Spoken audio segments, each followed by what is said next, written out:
Buckle up, everyone. We're diving deep into Swedish harness racing today. Sounds exciting. It is, and you've given us so much material to work with.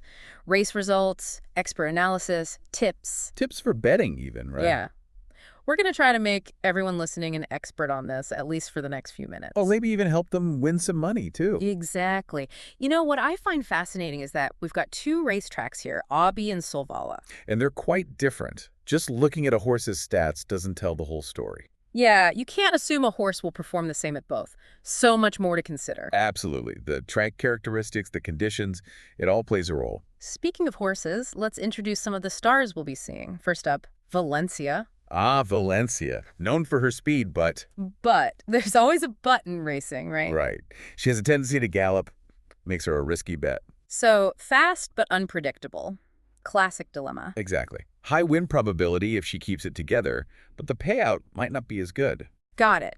High risk, potentially high reward, but maybe lower than her pure speed suggests. Yeah, something like that. So if you're not a gambler, maybe look at other horses in race 2 at Åby, where she's running.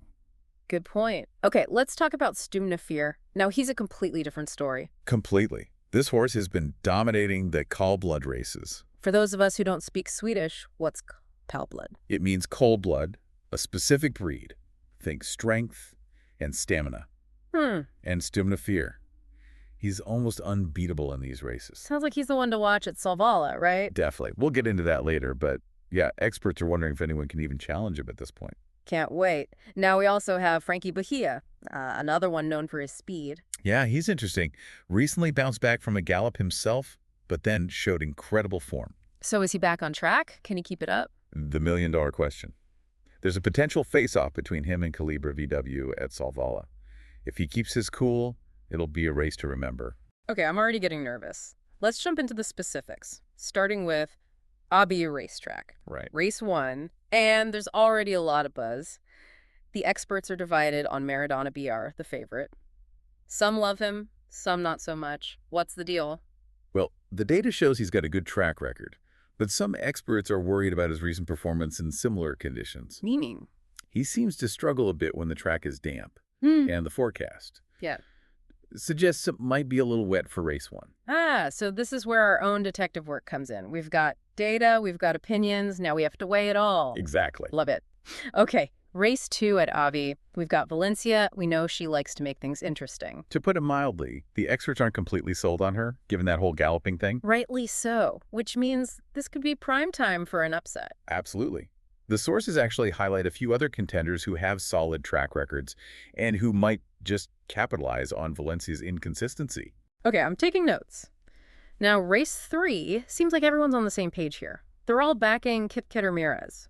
Why so much confidence? He's been placing consistently in similar races, plus his racing style seems well suited to the track conditions expected for this one. So a safe bet. Well, you know, even with the most likely winners, there's always a chance. Every race is different. True. Let's move on to races 5 and 7 at Åby. Here, the experts seem a little less sure of themselves. Yeah, in race 5, they're not so convinced about Danao Degli Day, the favorite. They seem to be leaning towards other contenders. Like who? Like Denko's Galliano. Strong finishing kick, that one. Noted. And race 7. Now that's one they're saying is wide open for an upset. All right, I love an underdog story. Tell me more. Who should we be watching? Well, they highlight Famous Scotch. He's been kind of overlooked, but his previous races show promise. So what, he's got potential, but people aren't seeing it? Exactly. The experts think his odds are way lower than his potential, making him a prime value bet. Could be a chance to get ahead of the curve, you know. Oh, I like that. Betting on the discrepancy, not just the horse itself. That's clever. Okay, let's switch gears to Solvalla, our second racetrack. Ready for some more action. Definitely. Starting with race 6. Okay, we're back and ready for more Swedish harness racing action. Part 2 of our deep dive, and this time we're all about Solvalla. Solvalla. Longer track, a bit different feel. And remember, those differences can really impact how a horse performs. Right, so what worked at Åby might not work here, which is why we need to get good at this whole reading the race thing you mentioned. Break it down for me. How do we analyze like the experts do? Well, you start with the horse's recent performance history. Okay, so more than just looking at wins and losses. Yeah, you're looking for patterns. Has the horse been consistently placing? Or has it been kind of all over the place, good one race, then maybe not so good the next? Ah, so it's not just the numbers, it's the story behind them. That's it. And sometimes those inconsistent horses, those are the ones that can be really good value bets. Because people are undervaluing them. Exactly. Their odds might be higher because they're unpredictable, but if you can spot a pattern or see potential that others are missing, you could be in for a nice surprise. Makes sense. So what else should we be thinking about when we're reading a race? The horse's racing style is crucial. Some horses, they love to set the pace, be out in front. Others, they like to hang back and then make a big push at the end. So we're talking front runners versus closers. Yeah. And knowing that helps us predict how the whole race might unfold. Right. If you've got a race with a lot of front runners, it's going to be fast from the start, which might actually benefit a horse that can save its energy and make a late surge. It's like a chess match. You have to think several moves ahead. And then don't forget about starting position. Oh, right, because getting stuck behind a bunch of horses can't be good. Yeah, a good starting position means avoiding traffic, getting a clean run, which is huge, especially in a close race. So it's not just the horse, it's the driver, too, making those decisions during the race. Absolutely. A skilled driver can turn a bad starting position into an advantage, no problem. Okay, let's talk more about those value bets, those horses that maybe have better odds than they deserve. How do we spot them? Think about horses that maybe the general public is undervaluing.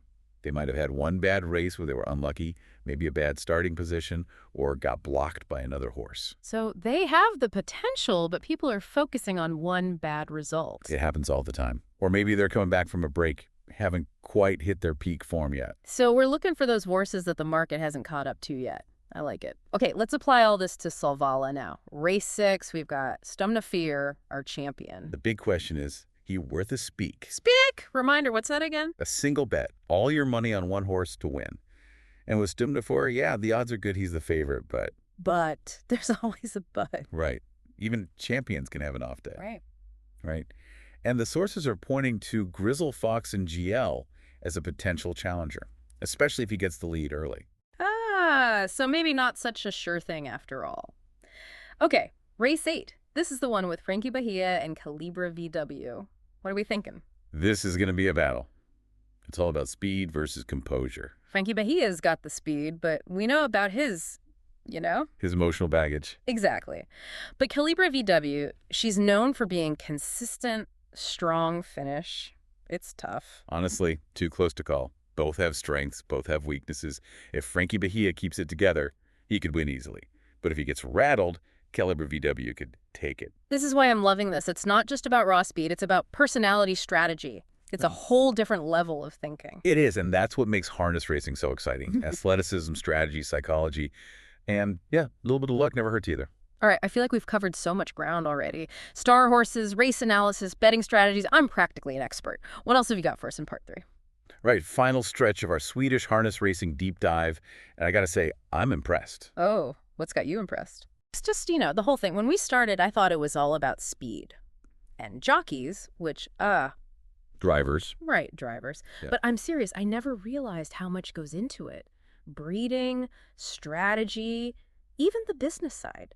It's a whole world. Definitely more than meets the eye, that's for sure. Yeah. Even watching the races now, I'm like noticing things I never did before. That's the beauty of knowledge, right? It changes how you see everything. It really does. Okay, before we wrap up completely, let's give our listeners those key takeaways. First off, this isn't just about how fast a horse can run. It's a mental game, too. Absolutely. It's that reading the race skill, going beyond just the odds, that makes all the difference.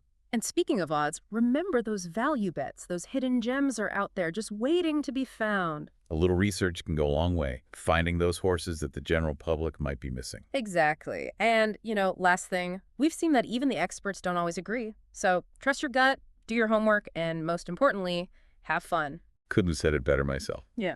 Now, I did want to leave everyone with a final thought. It's a thing to ponder, We talked about Stumna Fear and whether any horse could beat him. What if the biggest challenge isn't another horse at all? Oh, intrigue. What do you mean? What if it's technology? Those advancements we touched on earlier. The American sulky barefoot racing. Yeah. They're changing the game. Yeah, the sulky's supposed to be faster, and barefoot racing, that's supposed to help the horse move better, right? But how does that change things, big picture? That's the question. Does it make the sport more exciting or less predictable? Does it make things more fair, or does it give certain horses an edge? Yeah. As technology keeps advancing, how does that affect everything? The power dynamics, the strategies. It's a whole other layer to think about. And on that note, I think we'll leave it there.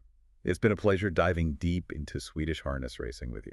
The pleasure was all mine. I have to say, I'm a fan now. And listeners, if you've enjoyed this as much as I have, well, keep learning, keep exploring, and keep those minds racing.